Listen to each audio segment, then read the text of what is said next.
This is Black Woman CEO. Welcome to the only podcast dedicated to giving you the raw and real experiences of successful Black women entrepreneurs. Yes, girl, we're talking about the behind the scenes strategies of what it takes to increase in your profit, power, and purpose. I am your host, Quanisha Green, and I invite you to sit back, relax, and enjoy today's show. Hey there. This is Quanisha Green, the founder of Black Woman CEO. So excited to come to you today to talk about growing your business, particularly with ease, and how to increase your impact, income, and influence. I'm so excited to come to you to talk about this important topic because, hopefully we are all in the space of growing our business. Because here's the thing, if your business isn't growing, it is dying.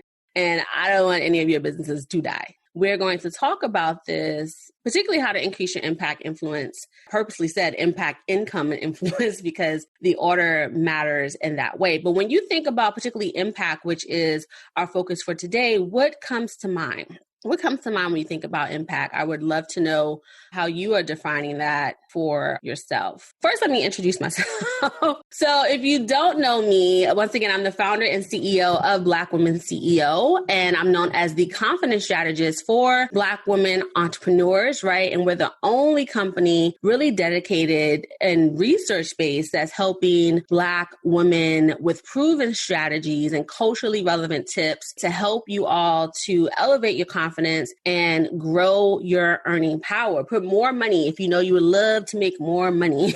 I'm really excited because this year of 2020, we turned 5 a few months ago. And with the business, we have touched over 20,000 women with our free and paid work. And I count that as the women who've actually given us our email address, although our platform is bigger than that. So people who actually signed up for one of our free resources. And then paid wise, we've had over close to 400 customers and clients, with about close to now about 70 of those being people who've invested at a high level with Black Women CEO, whether it's private coaching, being in our masterminds and membership courses. So really who kind of have some more intense interaction here with Black Women CEO. So I'm really proud of that. So that's a little bit about us and our background. And the reason why it's important that we talk about this topic of growing your business, particularly increasing your impact, influence, and income, is because if you don't know the statistics, Women-Owned Businesses report that was commissioned by American Express in 2019, that it showed that the average gross revenues for a Black woman-owned business, particularly in the United States, is $24,000 a year. Now, if you categorize these averages by race, if you categorize these averages by gender, and even if you do the combination, Black women, we are at the bottom. And there's a lot of things that influences average revenue, right? Sometimes it's skill, it's know-how, and even some of the research touched on the internal reasons. And so, yes, there's those macro issues of bias and discrimination. But what I found deeply from our research, and now doing this work for 5 years and interacting with Black women from actually around the world,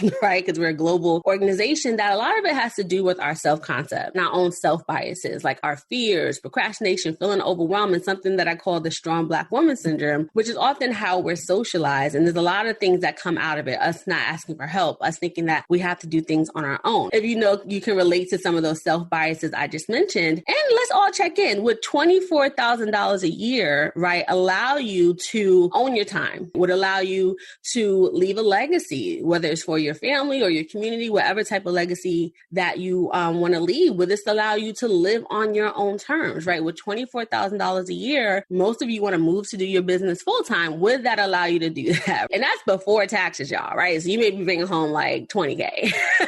Now, if you got a full-time job and you want to stay in your full-time job, an extra $20K may be nice, right? And allow you to have more flexibility. But usually when I ask this question, I get a hell no.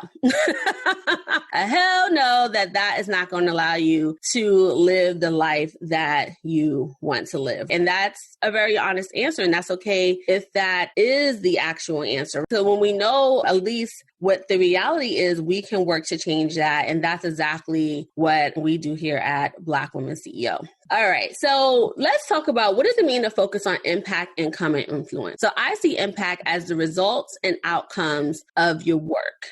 And it is your desire to affect change, to make a difference, to facilitate a transformation. Particularly income. Income is money, right? The revenue that your business is generating. And that's part of our role as a CEO, is to drive the revenue. Oh, and another thing about impact is one of our other roles as a CEO is to drive the vision. The vision is often, once again, that result in the outcome and the difference that you want to see in the world. Everything around your vision, you could say even mission, the vision that and how you want the world to change, or how you want people to change, or the influence you want to have over folks and what that looks like as part of your vision. Sometimes the longer term impact that we want to see, but everything we do in the meantime is giving us a clue on if we're on that road, ultimately to the impact that we want to see. So I always want to say your vision is a part of that impact. And then once again, income is the lifeblood of your business. If you are not generating revenue, some of you have always heard me say this, what you may have is an expensive hobby. So if you're not generating revenue in your business, and let's be honest, you are running a business or looking to run a business, you need income, right? It's the lifeblood of your business. And once again, if you're not generating money, what you have is an expensive hobby. So we just always have to have a real conversation around income. And then influence, you can see as like, how do you take control of situations, like make decisions? Influence is your presence, sometimes the motivation that you're helping other people to have to make a decision, as well as your ability to make things happen. So we'll talk about influence in more detail when we get to that. But some people think of it as persuasion. It's not necessarily persuasion. Sometimes it's inspiring, the influence that you have. Sometimes it's the reach. So there's different ways to think about influence in that respect. That's what we're covering. That's how I kind of look at it. And so we'll be touching on all those things. And once again, in this larger purpose of helping you to grow your business. So I'm glad that I kind of shared some of the numbers of Black Women CEO. When I say we touched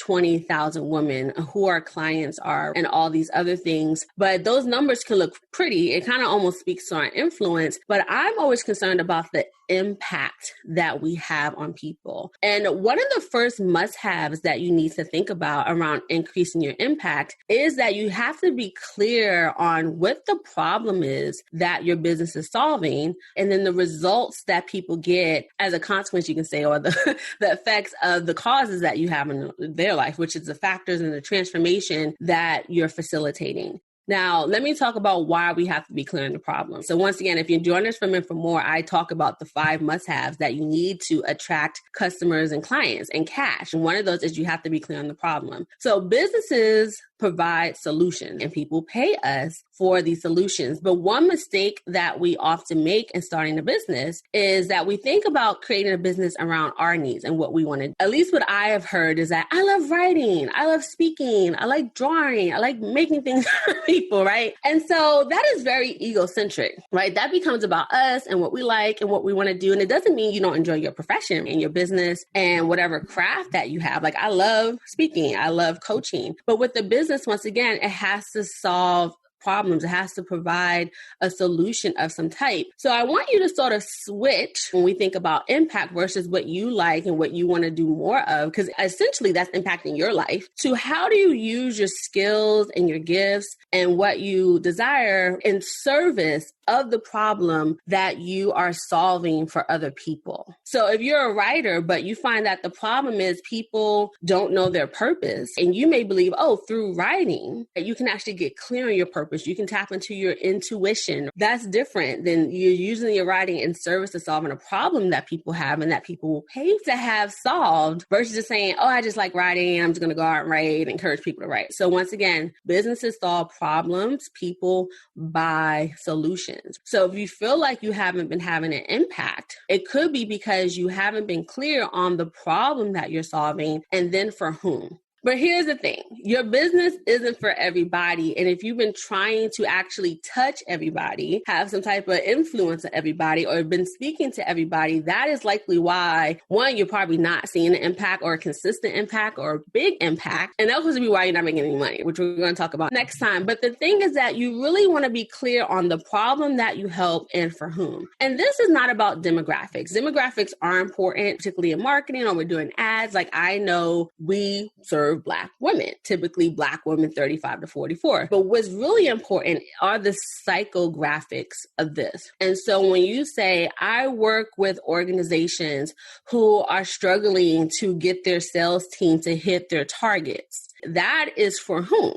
I help sales organizations or sales teams to hit their targets, sales managers who are frustrated and feel like they can't motivate their team. So that would be a psychographic, right? That goes into the feelings, that goes into the actual problem that particular cohort is happening. Another thing, if you say, I help moms, but not all moms, you can help moms who are parents of teenagers who feel like they're not connecting with their child. Once again, as you can see, that's a little different because it goes to the psychographics of what's happening, right? How that person is feeling, how maybe they're thinking about the world. So when we think about impact and that problem, part of our impact, the problem that we're solving is perhaps changing someone's perception. So you'll see that impact, you know the problem that you're solving and for whom. So what problem do you feel you're solving and who do you solve it for? Because you have to know who you're talking to. And when we get so clear on who we're talking to, and I always suggest you talk to one person that you have in mind that kind of represents this. So when I started my business, I was actually more focused on leadership and helping women to actually get promotions because the statistics show that Black women, we often occupy the bottom rung in our organization. So I wanted to help women, particularly women in leadership, to get to higher places, or people who are kind of like in that middle to get leadership. And I piloted that. And one of my clients that I had when I started piloting this work was an executive director, and she tapped into her purpose and actually found that she wanted to be a minister. And in 90 days, we got her, she got all the work done. She worked through her fears and she went on to Princeton Seminary and finished. Her name is Sheena. She is actually my best friend, but she still paid me to help her with it. So anytime I was writing, I only talked to Sheena. I would think, what would I tell Sheena about this? Or what did I tell Sheena about this? What was Sheena worried about when we first started working? How can I talk to people about the problems that they may be struggling with as an executive director from me thinking about Sheena? Because here's the thing. If one person is struggling with it, you know that there are thousands of others too. So instead of talking about everybody at every level, every Black woman who wants to get a raise, I started to just talk to the Sheenas. And here's what happens when you start doing that. People will tell you, oh my God, I read that piece and I knew you were talking to me. Oh my gosh, when you were on that video, I knew you were talking to me. People start to feel like, why are you stepping on my toes right now? When you just talk to them. So once again, if we go back to impact as thinking about the results and outcomes, one thing to increase that is that you really want to start to hone in on that problem that you're solving and for whom. Some people call this niching or niching down. And once again, it's not just about the demographics, it's about the psychographics, really tapping into the feelings and emotions of that particular target audience. I call it soulmate clients, or the population that you're struggling with. And I want to make this clear. When I say soulmate clients, and even you may have heard the term ideal clients, those are people who can also afford your services. So when we talk about income, we'll talk about that in that way. And so you may be thinking like, okay, Quanisha, how do I figure out the problem? Or how am I clear if my work is actually having an impact and what that looks like? One tip that I want to give you is to not make assumptions, is to go out and actually survey the people that you've been serving, particularly if you've had paid clients, or even if you've just been piloting your work. Start to ask them, how were you feeling before we got started? How do you feel after we got started? What were some of the results that you saw as a result of doing our work? And one question that I really, really love to get at the core of,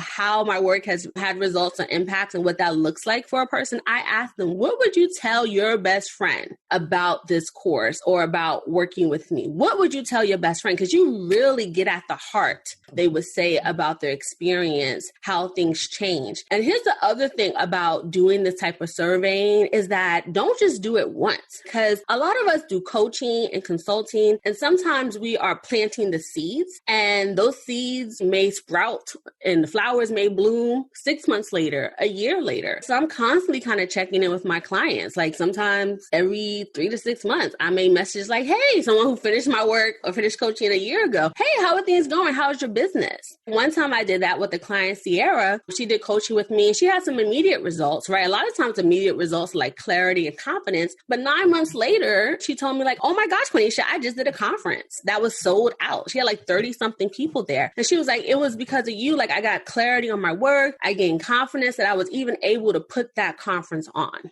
with you helping me to launch my business. So I started to see the impact. There are people who within 30 days of working with me have booked out their services. When I think about Joanna Daniels, right? Once again, these are all people who wrote testimonials. She started her business with 0 clients. And within 30 days, she had 3 clients. And then when I checked in with her about 90 days after that, she said, Quanisha, I'm on track to replace my full-time income. So we got to check in with people that we have worked with or supported at some point, because once again, you want to see even with the long-term impact. And because I was checking in with people within 30 days, I started to see that, hey, consistently, not just Joanna, but more people were getting clients within 30 days of implementing my work. So I started to feel comfortable in saying like, hey, I can teach you a simple strategy to attract clients and generate revenue within at least 30 days if you implement, right? So you can even make a bigger promise around your impact by you consistently checking in. Do you check in with the people that you serve? So put check in.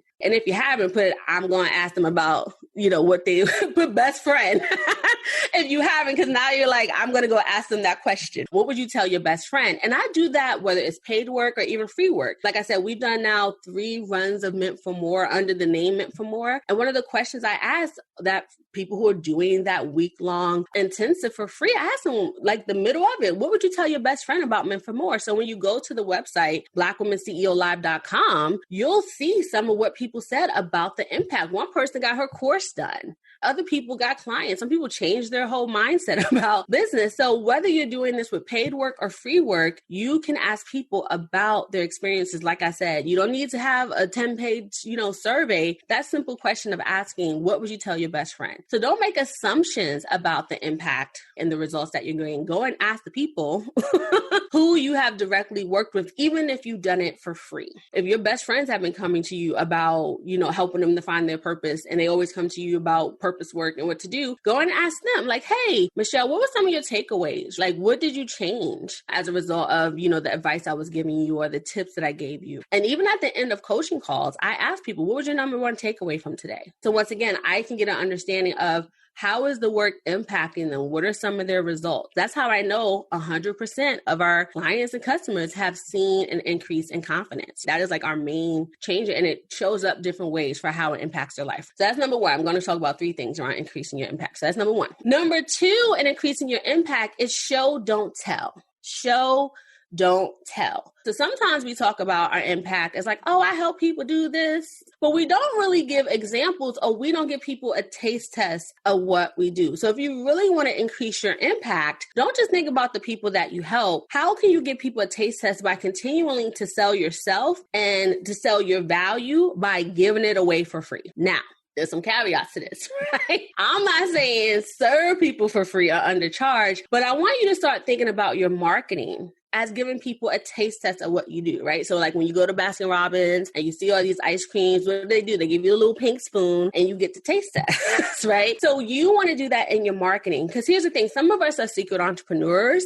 Once again, we're doing some aspects of our work, maybe sometimes in our job, or we're doing it for free, or we, do it by referral, but we're not really having a presence and actually showing up. And you want to start to help people even get simple wins by sharing the value of what you do and that impact. Because here's the thing, when you start to share your value, one, you're selling your quote unquote selling yourself, because many of us are service, right? We're the coach, we're the consultant, we're the service provider. So we want people to experience us. We want them to know our worldview, to know how we can serve them, right? To know what we do. So that's why I said selling yourself, not prostituting. Having your presence, having them see you and experience you. To me, that's like, and showing the benefits of hanging out with you, right? Or hiring you in that way. And then the value. So the value is also the results and outcomes that you can facilitate for people. You can give people a taste test of that instead of just telling them that's what you do. It's a blog post or a video, but showing up and sharing your insights, or maybe a how-to. So for some of you who do it themselves and maybe do some things for people, that's your service. Sometimes teaching people a how-to will help them to sometimes see, oh, okay, this is how I do it. This is how that person would advise. And don't be afraid. Some people are like, oh, am I giving everything away, right? So here's the thing. We tell people the what and we sell them the how. So even if you're telling someone, here's how to make a video, there are going to be people who read that how-to and they're like, I don't want to do this. Or they may be like, hey, you said to edit my YouTube video. How do you do that? And you're like, I'll be happy to help you with that. Let's explore working together, right? So yes, people can Google and all that other stuff, but people often pay you because they want the faster path, or they want someone to do it for them, or to show them how to do it, or do it with them, or to sign up for the course. I can teach you more details on how to do it yourself. And then some of you also will be showing value by helping people understand the why to, maybe why why they want to do it this way, why they perhaps want to change their perception about how to grow a business, right? And what's important. So for those of you who do coaching particularly, we're here to shift people's paradigms, right? And to even help them understand why they need a coach, or why they need this, or why they need to think differently, or why the approaches that they have been taking may not be working because they know they're making mistakes, or they have these myths around something. So the way that you can show value too is by helping people to shift their thinking and shift their paradigm. And the major way to do this is through content marketing, right? Because through our content, and when I say content, it doesn't have to just be written, we demonstrate the results and outcomes that we can help them get. And we share almost the impact that they can have if they continue to work with us. And when I say that we help people get wins, once again, if you teach someone something, even if it's one thing, they change a perception or they go implement that, that's a win for them, right? If they get a new insight, that's a win for them. And once again, people will start to think, is she giving this away for free? Or if I'm seeing these results from the free stuff, what would it look like when I start to do the paid stuff? And another reason that increases your impact is because you are starting to change people's lives. So when I say our platform, we have 32,000 followers. Those are people that I think I'm impacting, right? That's our platform. Those are how many people who said yes and following. 20,000 women have given us their email addresses. That's when I think about the impact. How did I grow that email list? I share value all the time for free. So that's how you grow an audience. That's how you start to bring people in. But it has to start with you being willing to show up. And I like to call it show out by sharing value, helping people to give those small wins. And so you have to start being a secret entrepreneur. You have to start shrinking back. And another way to think about this is, are you being stingy with your knowledge? You have been bestowed with a particular insight. You see the world a certain way, or you maybe in your industry, you're like, they all been doing this, but I know that if you do this, right, you may get that impact faster, those changes faster.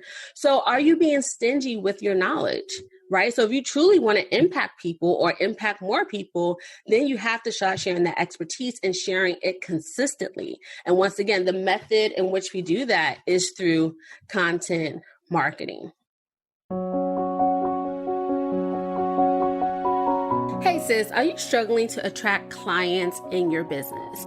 And the way this may be showing up is that you feel like your income is stalling, or you're not generating as much revenue as you can because you're wondering if people will pay you that much for your services. So here's the thing. You may be making this number one mistake that is a roadblock, really, to you generating consistent clients. And that mistake is that you can be seeing this as an issue or a challenge that's about business systems or simply strategy. And here's the thing. That may not be it. There may be some underlying reasons common to us Black women as to why you aren't achieving your desired results. And so that's why in this online workshop, it's a week-long workshop called Meant for More, I will be teaching you the crucial steps to attract consistent clients no matter the time, right? In both good and bad times. You know, these are strategies that I personally learned and implemented as a result of years of studying business and Black women, specifically our unique leadership challenges and strengths. And yes, these have worked for others too. So I'm sharing the exact framework I use to train and coach my clients. And during the Meant for More workshop, which is a week-long experience, we'll have live Q&A coaching time so that you can receive customized feedback on your most pressing questions. And so while the goal is to help you find clients now, the real crux of this workshop is to help you to increase in your profit, power, and purpose. It's not just about money. It's really about you tapping into the more, right? That more that you want for your life. And here's what Lucretia said about the Meant for More workshop. So it's Lucretia Dangerfield. She has a doctorate in education and also a licensed mental health counselor. And she says, I have been following Quanisha for a few years, and I can say that the Meant for More live workshop was thebomb.com. This is the first time that I've completed a week-long training to make sure I didn't miss anything. From the action guide to the practical teaching, I walked away more empowered and ready to grow my business. So you know if it's time to grow your business, I want you to go ahead and sign up for this live workshop. You can go to www.blackwoman.com blackwomenceolive.com to learn the full details of what we're covering over the week through 5 live lessons. And actually, I'm going to share them with you now. So 1, you're going to learn the 5 must-haves to find clients now. Then you're going to learn 5 powerful mindsets for more clients and cash. You're going to learn the fastest and simplest path to cash and clients. Then I'm going to teach you how to build a premium offer that's exactly what high-end clients need and want and therefore will buy. And lastly, you're going to learn how to talk so high-end clients will invest. So when you go to blackwomenceolive.com, you'll also see Praise for the Meant for More workshop from more of our CEO sisters who have really benefited from this, you could say, experience, right? And so I want to invite you to come. It is at no cost. So, I'm taking on the cost. And this is really about me helping you to stop self-sabotaging and also, once again, uncover the deeper reasons that may be impacting your profits, your cash flow, and actually earning what you deserve when it comes to your business and getting on path to living your ultimate desired life. So I can't wait to see you in the Meant for More workshop.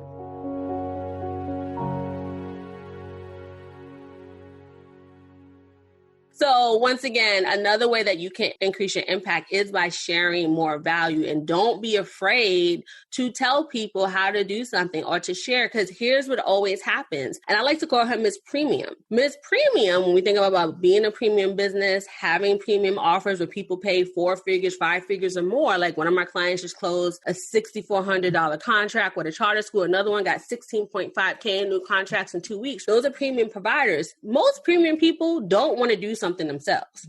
They want to pay you to do something for them or to do something with them, right? So don't be afraid of sharing what you know. And here's the thing that you'll learn in Meant for More that we go deeply in. You can tell people the what and you share the how. Like if you remember anything like that. So just always think, all right, I'm not going to share all the how to. I'll share the steps. But if people want to go deeply into that, they got to pay me, right? If they want me to do it for them, they got to pay me. So that's number 2. So number 3 around increasing your impact is that you really want to increase your reach, because that's how we're going to touch more people. So if you know your work has results and outcomes, if you know that you're giving something valuable and people are getting wins or they're giving you feedback, now it's a matter of, okay, how do I have an impact on more people? And one way you have to do that is to grow your audience and build your audience even. So you want to have an audience, particularly of people who are in that psychographic that we're talking about, right? Who's struggling or desire the things that you help them to get, right? Or struggling with the solution, the problem that you solve. You want to build an audience. And I'm going to tell you the fastest way to increase your impact, aside from giving value. You want to make sure you get them email addresses, y'all, because you can have a Facebook following, but if Facebook shuts your page down, you ain't got no people, right? So even when I say build an audience, you want these to be emails, right? So the money is in the list. And that is how you control your audience in that way. But the fastest way to build your audience is through collaborations. So you want to do something called OPP or tap into OPP. It is very similar to the song, you down with OPP? Yeah, you know me, right? Other people's property. What we want you to do to increase your reach is tap into other people's platforms. So if you're just starting out and you're like, Quanisha, I ain't know nobody. Or I only know the people that I help or that I've kind of touched for free. You're like, how do I reach all these other people, right? Or start to position myself as an expert in building an audience. Tap into other people's audiences. So say you come and you guest teach, or even if you do a podcast, because we're accepting podcast guests for Black Women CEO, I can tell you, hey, our Facebook group has over 5,500 women. So and about half of those women are continuously active in the last 30 days.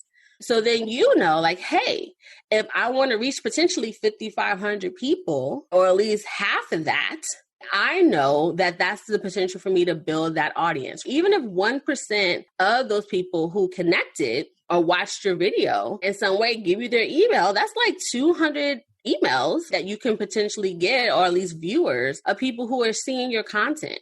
So think about other people's platforms. So if you're down for doing this, put OPP. Or if you see how that works, put OPP. So one of the key ways to doing this is through collaborations, right? And there's different ways to collaborate. Once again, you can interview or do a guest teaching on somebody else's platform. Another way you can tap into people's OPP is by doing guest writing. So if you have a website that you love, if you have an industry magazine, you can tap into that. Roberta is an attorney. She just got invited to write an article in the Christian Lawyers magazine. And I forgot what she said the reach was, but let's say it's tens of thousands of people who subscribe to that magazine. Now, her one article is now going to be sent to all those subscribers and even posted online.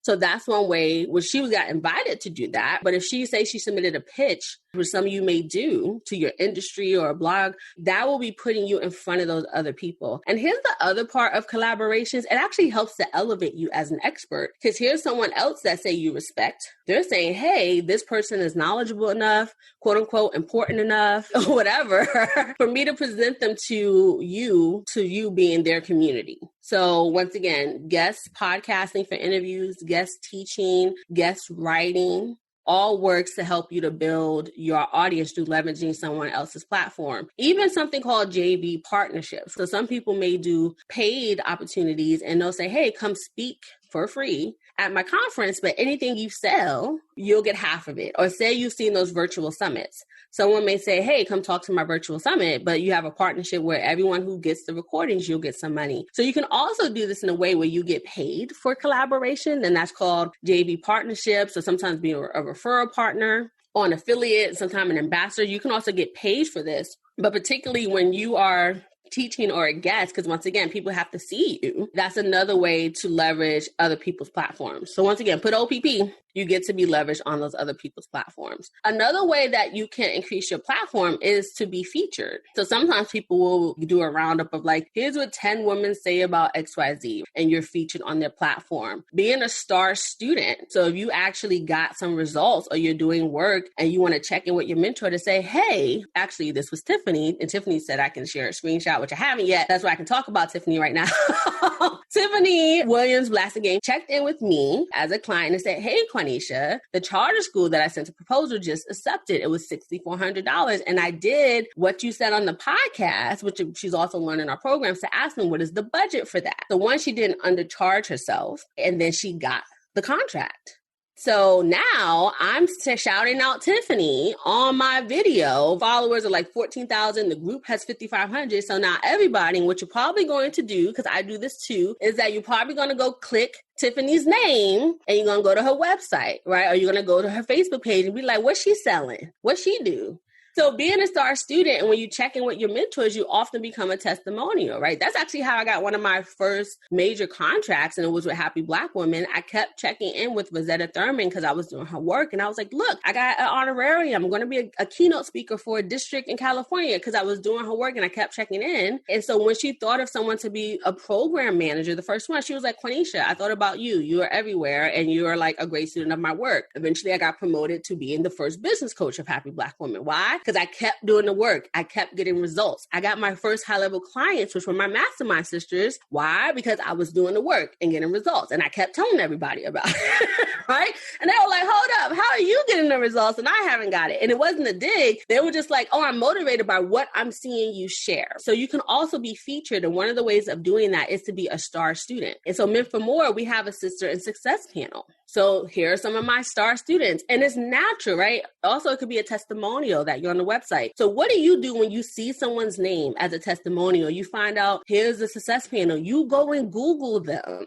And if that resonates with you, you likely sign up for their thing, right? And then ultimately, I have people who are my clients who go get more clients because I featured them in some way and someone found out about them. So those are all the different ways you can build your audience. And at the root of this is collaboration. And don't confuse collaboration with competition. I love to think there is no competition. Who's meant for you is meant for you. And each one of us have different takes, or we present our information differently. So you'll see me partner with a lot of other business coaches, and then even me invite them because I'm like, hey, you have expertise I don't have, or like, I like your take on something, right? And vice versa, they'll invite me. So I just see this as a potential for collaboration. So I hope that you take on that. So then once again, you're not afraid to contact people, or you don't have this scarcity mindset of like, oh, if I go on her thing, she's going to think I want her people, or I'm not going to invite her to be on my thing because then people may want to work. It doesn't have to be that way. So to increase impact, you have to increase your audience.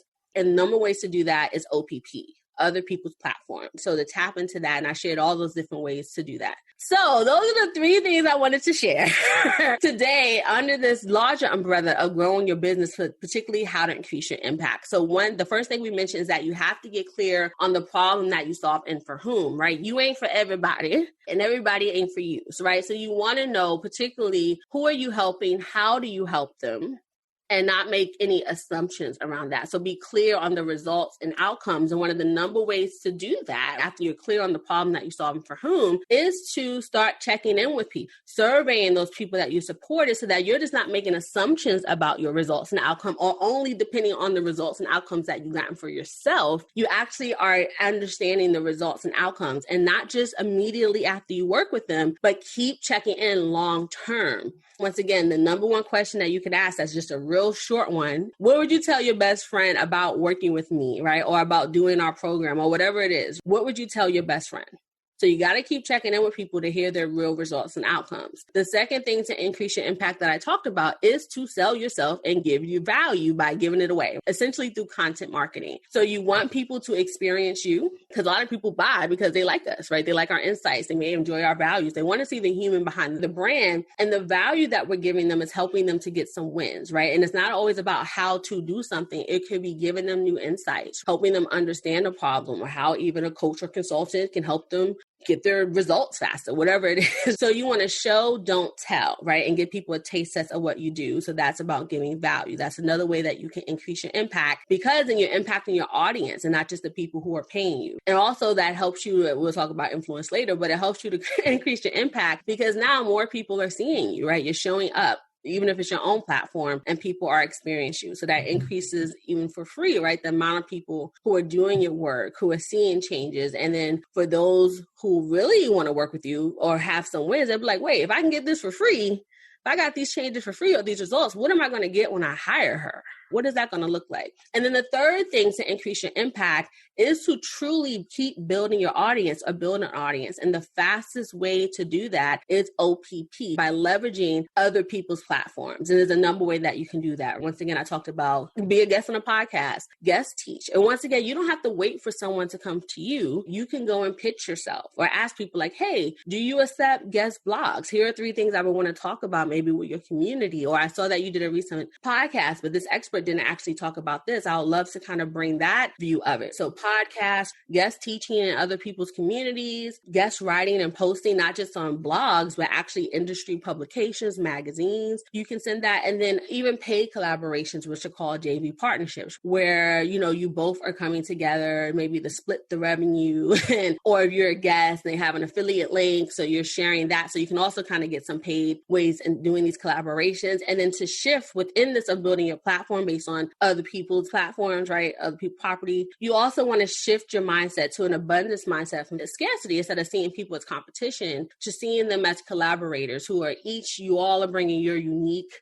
processes or just your uniqueness in general to the table, and those were meant for you. So when we start to see as having collaborators, the opportunities are endless, right? For opportunities for you to build your platform through other people's platform, right? So of those 3, which one do you like the most? Like, which one really resonates with you about increasing your impact? Getting clear on the problem and the results that you get. So you can put clarity. Was it number 2 around the show, don't tell? So I actually want you to put give value. So put clarity. If you're like, okay, I'm definitely going to survey people and find out my results and outcomes, and even check in with people from 6 months, put clarity. If you want to, start to think about how you're showing and don't telling by giving value, put give value, which, like I said, the main mechanism for that is content marketing. Or put OPP if you're like, yeah, I really like this idea of, leveraging other people's platforms. And one thing as we close here, I want to remind you, if you want to go deeper into this and experience actually a week-long workshop where we cover this and 5 other essential things, the sign up for our Meant for More workshop. And it's really about 7 days where I'm helping you to increase your profit, power, and purpose. So you're going to learn 5 must-haves to find clients now, 5 powerful mindset mindsets for more clients and cash, the simplest path to cash and clients, how to build a premium offer that's exactly what high-end clients want and need and therefore will buy, and how to talk so high-end clients will invest. So if you want to know all that, you can see the praise that are there, right? So some of the testimonials. And once again, if you're like me, you're going to go probably Google these people. That's why being a star student is one way to also, leverage someone else's platform, because they go Google you, right? But those are the 5 things that we go deeply into with some of the how-to. So yes, I give the how-to away and meant for more for free. And that way, over a 10-day period where we cover these 5 core, you can say modules or lessons. So if you want to go deeper into the content that we're covering through this 3-part series, Grow Your Business, where I'm going to talk about the lifeblood of your business, how to increase your income. So go ahead and join the Facebook group if you want to get reminders about this, and then add the dates to your calendar. So that's where we post that there. So I want to encourage you to join the Facebook group, and you'll get the reminders of other cool things that we have going on in the community. All right. Well, this is Quanisha Green signing off, and I want to leave you with our motto that power is the ability to create your reality. So go forth and be powerful, sister, and I'll talk to you soon. Bye. Oh girl, the episode stopped, but the party is not over. I want you to go ahead and subscribe, like, and rate this show. Leave us a comment sharing your takeaways. And when you're done with that, come on over to blackwomanceo.com, join our movement. And when you do that, you'll get the special invitation to join us in our community. Well, I would love to put a face to that name, girl. So this is Quanisha signing off, and I look forward to seeing you soon. Peace and love.